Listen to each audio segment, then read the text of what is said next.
তো বন্ধুরা, আবার চলে আসলাম তোমাদের মাঝখানে। কিছু রাস্তার জার্নির কিছু কথা তোমাদের আমি শেয়ার করতে চাই। এখন আমি বর্তমান রয়েছি কল্যাণী এক্সপ্রেসওয়েতে, কল্যাণীর মধ্যেই রয়েছি।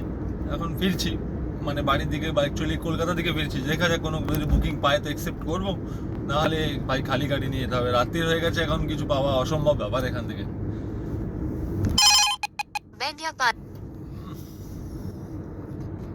বুকিংটা ধরতে পারলাম না গাইস, কপালটা খারাপ। যাই হোক, যেটা বলতে গেছিলাম তোমাদের, সেটা মন দিয়ে শোনো। ইয়ার আজকে সকালবেলা আমি একটা ট্রিপ করেছি, যেটা ট্রিপ ডেস্টিনেশন ছিল হচ্ছে শালিমার রেলওয়ে স্টেশন। একজন স্যার, একজন ম্যাডাম ট্রাভেল করছিলেন। তো তাদের সঙ্গে বিগত আমি 1 থেকে 1.5 ঘন্টার মতো ওনারা আমার গাড়িতে ছিলেন। এমনকি ওনারা নামার সময় ভাই এমনও কথা বলে গেছে যে বিশ্বাস করো মিঠুন, তোমার 1.5 ঘন্টা কি করে কেটে গেল আমরা বুঝতেই পারলাম না। তো শুনে ভাই খুব ভালো লেগেছিল কথাটা। ঠিক সেরকমই বিকেলবেলা একটা ট্রিপ পেয়েছি ভাই কল্যাণীতে যখন আমি ঢুকবো, মানে জার্নিটা করবো, টোটাল দেখছি নেভিগেশন মারাতে 1.5 ঘন্টা দেখাচ্ছে। তো আমি কাস্টমারকে কিছু বলিনি, কাস্টমার উপরন্তু আমাকে বললো দাদা আমি সোদপুর হয়ে ঘুরে ঘুরে যাবো, আমার সোদপুরে একটা ড্রপ আছে, মানে একটা জিনিস কাউকে দেওয়ার আছে, সোদপুর দিয়ে চলুন। আমি বললাম স্যার ডানলপ তো প্রচুর জ্যাম থাকবে। তো বলছে না, জ্যাম থাকলেও কিছু করার নেই, আমি বুক করেছি, আমাকে ওখান থেকে যেতেই হবে, আমি নাহলে ক্যাব করতাম না। বললাম ঠিক আছে চলো ভাই, কিছু করার নেই, সময় এমনি খারাপ যায় ক্যাব ড্রাইভারদের। তো তো মোটামুটি ট্রিপটা আমি স্টার্ট করে নিয়ে আসছি। ওনারা বিগত 1 ঘন্টা জার্নি করার পর কাঁচরাপাড়া ঢোকার আগে আগে তো আমাকে ওনারা বলছে দাদা একটু সাইড করে দাঁড়াবেন, আমরা চা খাবো। তো ভালো কথা, আর আমি একটা চায়ের দোকানের সামনে দাঁড়িয়েছি। তো লিটারেলি ভাই চায়ের দোকানের সামনে, একদম চায়ের দোকানের সামনে গাড়িটা দাঁড় করেছে। তো উনি নামলো, ওনার মিসেসকে ডেকে নিয়ে চলে গেল চা খেতে। তো চা খেতে গেছে সেটা নিয়ে দেখো ইয়ার আমার কোনো রাগ নেই যে উনি ডাকেনি আমাকে, বাট কি বলতো, একটা মানুষকে যদি কেউ একটা চা অফার করে দেয়, যে ব্যক্তিটা তোমার সঙ্গে 1.5 ঘন্টা ধরে ট্রাভেল করছে, যে ব্যক্তিটা তোমাকে সাবধানে একদম নিয়ে তোমার ডেস্টিনেশনে গিয়ে নামিয়ে দিচ্ছে, মানে তুমি তার সামনে দাঁড়িয়ে চা খাচ্ছ, তাকে দেখিয়ে দেখিয়ে চা খাচ্ছ। এর একটা চায়ের দাম কত হতে পারে রাস্তায়, তোমরা বলো বন্ধুরা? একটা চায়ের দাম হার্ডলি 10 টাকা, জোর হলে 20 টাকা। আর যদি খুব বড় চা হয়ে যায়, বেশি বড় ভাড়ে, তাহলে 30 টাকা হবে। এর একটা 5 টাকার চা যদি কোনো ড্রাইভারকে কেউ অফার করে, তাহলে কি টাকা কমে যাবে যার? আমি খালি দেখলাম, তোমরা বিশ্বাস করবে না। এখানে কাঁচরাপাড়ায় দাঁড়ালো চা খাওয়ার জন্য, কাঁচরাপাড়ায় দাঁড়িয়ে উনি আমার সামনে দাঁড়িয়ে গাড়ির সামনে নিয়ে এসে দুটো চা দুজনে খাচ্ছে। একবারও মুখ ফুটে বললো না কি দাদা তুমি একটা চা খাও, বা ভাই একটা চা খাও বা কিছু। তো বাদ দাও ইয়ার, তখন আমি পারতাম ইয়ার যে একটা চা আমি গিয়ে কিনে খেয়ে দেখাই ওনাকে, বাট আমি যদি এটা করতাম সেটা ওনাকে অপমান মানে করা হতো, মানে মানে ওনার হয়তো খারাপ লাগতো, আমার মন বলছে হয়তো ওনার খারাপ লাগতো। তো সেই জন্য আমিও নেমে চা খাইনি। ইয়ার সবাইকে একটাই রিকোয়েস্ট করব, সব কাস্টমারদের যারা গাড়িতে কমার্শিয়াল গাড়ি বুক করে ওলা উবের বা ইন্টারআই বিভিন্ন রকম অ্যাপসে বুক করে যান, যখনই ট্রাভেল করবেন না, সে যে ড্রাইভার থাক, সে যে জাত থাক বা পাত থাক, তাতে কোনো ম্যাটার করে না ভাই। সেই ড্রাইভারের সঙ্গে অ্যাটলিস্ট একটু ভালো ব্যবহার করবেন, আর কিচ্ছু চাই না আপনার। দেখুন আপনি তো টাকা দিয়ে যাচ্ছেন, টাকা দিচ্ছেন না এমন তো না, বাট একটা আপনার ভালো ব্যবহার একটা ড্রাইভারের মাইন্ড পুরো অন্যরকম করে দেয়। আপনারা এটা জানেন না ভাই। দেখো আজকে একটা চা খাওয়াইনি বলে আমি আপনাকে বলছি না কিছু যে আমাকে চা খাওয়ালো না কেন। আর দেখো যবে থেকে সোশ্যাল মিডিয়া, মানে অ্যাকচুয়ালি ইউটিউবের একটা নতুন চ্যানেল খুলেছি আমি, যে চ্যানেলটার নাম হচ্ছে জার্নি উইথ মিঠুন। সেখানে আমি বিভিন্ন রকম কাস্টমারের কথোপকথন বা বিভিন্ন রকম সিনারি বা রাস্তার ভিডিও বা অন্যরকম আরও কিছু ভিডিও আমি পোস্ট করি। সেখানে এই ভিডিওটা আমি পোস্ট করবো তাদেরই জন্য, যে সমস্ত ব্যক্তিরা গাড়িতে কমার্শিয়াল গাড়ি ট্রাভেল করে অন্য জায়গায় এক যে প্রান্ত থেকে আরেক প্রান্তে যান। এবার তাদের এইটুকু রিকোয়েস্ট করবো, প্রত্যেকটা ড্রাইভারকে সে যে থাক সিটে, এই সিটটা যেই থাক, তাকে একটু সম্মান, আর কিচ্ছু না। সম্মান বলতে এই না তার পা ধরে আপনাকে নমস্কার করতে হবে, মানে সম্মান বলতে এটাই জাস্ট ইয়ার উনি নামলো, নেমে আমার সামনে একটা মানে চা খালো দুজনে। এবার আমি দাঁড়িয়ে আছি চুপ করে, একবার উনি তো কমসে কম মুখ ফুটে বলতে পারতো যে ভাই আসো এক কাপ চা খাও।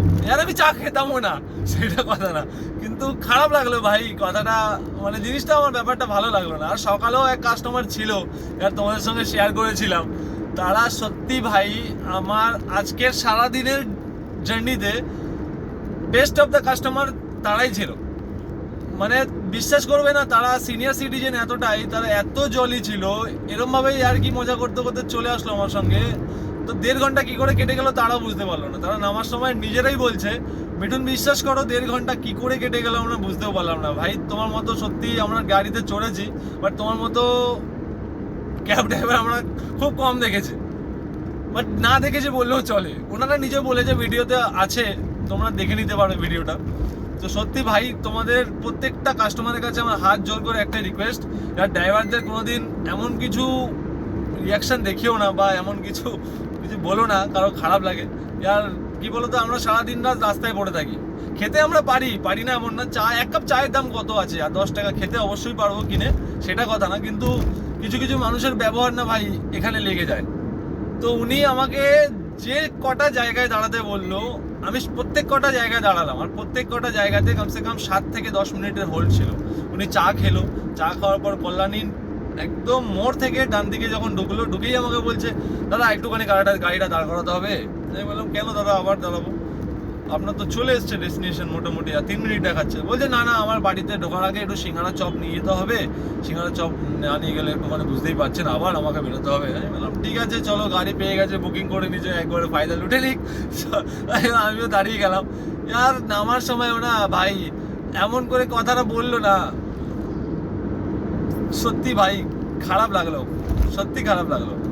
প্লিজ আপনাদের কাছে আমি হাত জোর করে অনুরোধ করছি, যে সমস্ত কাস্টমাররা ট্রাভেল করছেন কমার্শিয়াল গাড়িতে, প্লিজ তারা একটুখানি প্রত্যেকটা ড্রাইভারকে একটু সম্মান করবেন।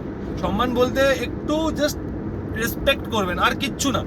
সে দেখবেন আপনাকে আপনার ঠিক জায়গা মতো গিয়ে পৌঁছে দেবে একদম সুস্থভাবে, আপনার কোনো চিন্তাই করতে হবে না।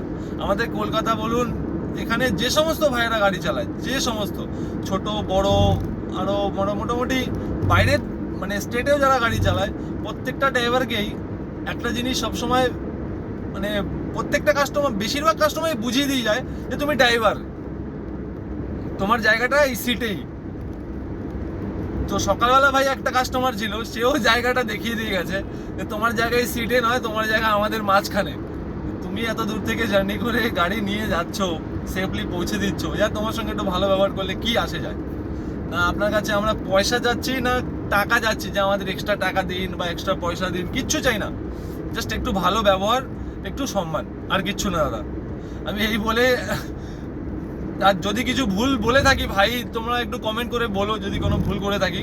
আর আমার সঙ্গে ঘটলো এটা এমন নয়, আমার মন বলছে এরকম কলকাতায় বিভিন্ন ড্রাইভারের সঙ্গে এরকম ঘটে, বিভিন্ন ড্রাইভার ভাইরা এরকম ভাবে মানে হয়তো প্রকাশ করতে পারে না, কিন্তু আক্ষেপ একটা মনে রয়ে যায়।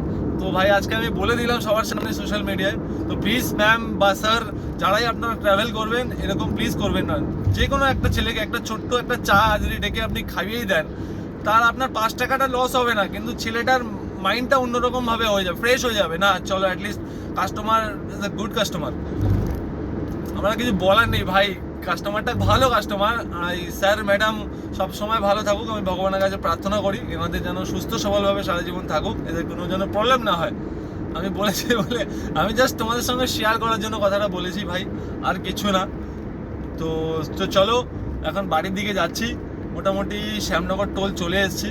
শ্যামনগর টোলের সামনে একটু দাঁড়াবো, চা ফা খাবো। তো ভাই নিজের পয়সা দিয়ে চা খাবো, কারোর পয়সা দিয়ে না ভাই। তো চলো বন্ধুরা, নেক্সট ব্লগে দেখা হবে। তো বাই, সবাইকে আমার প্রণাম।